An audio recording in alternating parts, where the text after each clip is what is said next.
ভিডিওজে আপনাদের সকলকে আবারও একবার স্বাগত জানাই।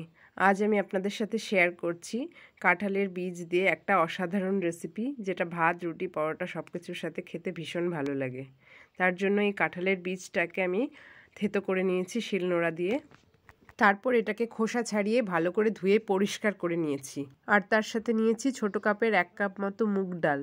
কাঁঠালের বীজ আর মুগ ডালটাকে একসাথে প্রেসারে দিয়ে সিটি দিয়ে নেব আমি 2-3টে।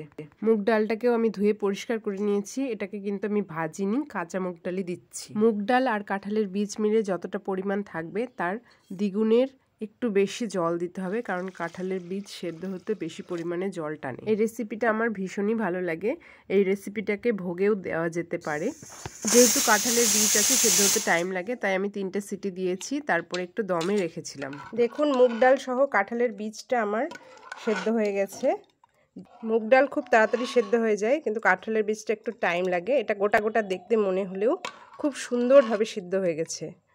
হাতে টিপলে একেবারেই গলে যাবে। রাজমা রান্না করার পরে যেরকম লাগে এরকম লাগবে অনেকটা। এটা খেতে ভীষণই ভালো হয়। শুধু কাঁঠালের বীজ দিয়েও এটাকে করা যায়। আমি একটু মুগ ডাল দিয়েছি, এতে টেস্টটা আরও বেড়ে যায়। কড়াই বসিয়ে দিয়েছি, এখন দিয়ে দিচ্ছি তেল। তেলটা আমি অনেকটাই দিলাম, একবারে দিয়ে নিলাম। এখন ফোড়ন দিয়ে নিচ্ছি। 3টে শুকনো লঙ্কা, একটা তেজপাতা, কিছু গোটা গরম মশলা।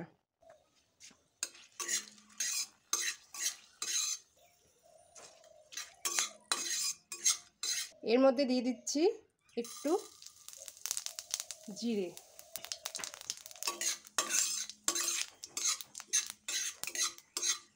এখন আমি সেদ্ধ করে রাখা কাঁঠালের বীজ আর মুগ ডালটাকে এই কড়াইয়ের মধ্যে ছোক দিয়ে নেব। দিয়ে দিলাম।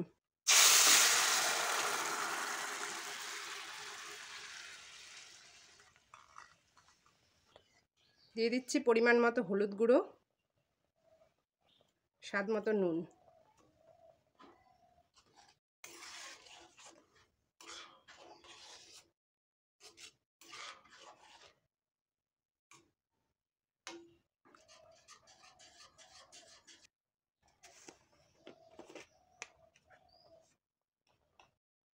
এখন দিয়ে দিচ্ছি একটুখানি জিরে গুঁড়ো।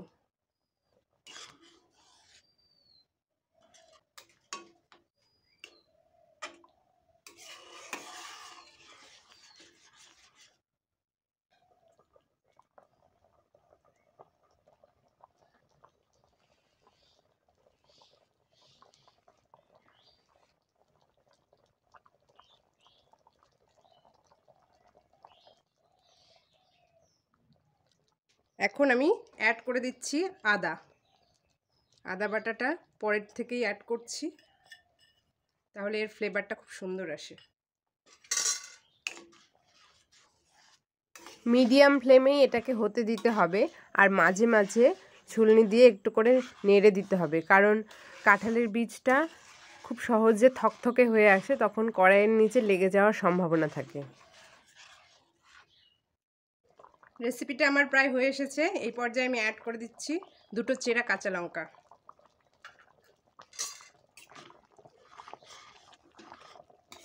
খুবই সহজ একটা রেসিপি, অথচ খেতে ভীষণ ভালো হয়। এই রেসিপিটা এমন একটা রেসিপি, যতটা আপনি রস নামাবেন পরে থেকে আরও বেশি থকথকে হয়ে যায়। যত সময় যাবে তত বেশি ঘন হয়ে আসে, তাই জন্য একটু রসই নামাতে হবে। হয়ে গেছে, আমি এখন আঁচটা বন্ধ করে দিচ্ছি। দেখুন, রেডি আমাদের গরম গরম কাঁঠালের বীজ ও মুগ ডালের এই রেসিপিটা। এটা খেতে ভীষণ ভালো হয় আর খুবই সহজ একটা রেসিপি, আর খুব কম উপকরণেও তৈরি হয়ে যায় এই রেসিপিটা। ভাতের সাথে তো অবশ্যই, রুটি পরোটার সাথেও খেতে ভীষণ ভালো লাগে। অনেকেই এমন আছে যারা পাকা কাঁঠাল খেতে পছন্দ করে না, কিন্তু কাঁঠালের বীজ খেতে ভালোবাসে। তারা যদি এইভাবে একবার খায় তাহলে বারবার বানিয়ে খেতে ইচ্ছা করবে, এমন একটা রেসিপি এটা। আশা করছি আজকের রেসিপিটা আপনাদের ভালো লেগেছে।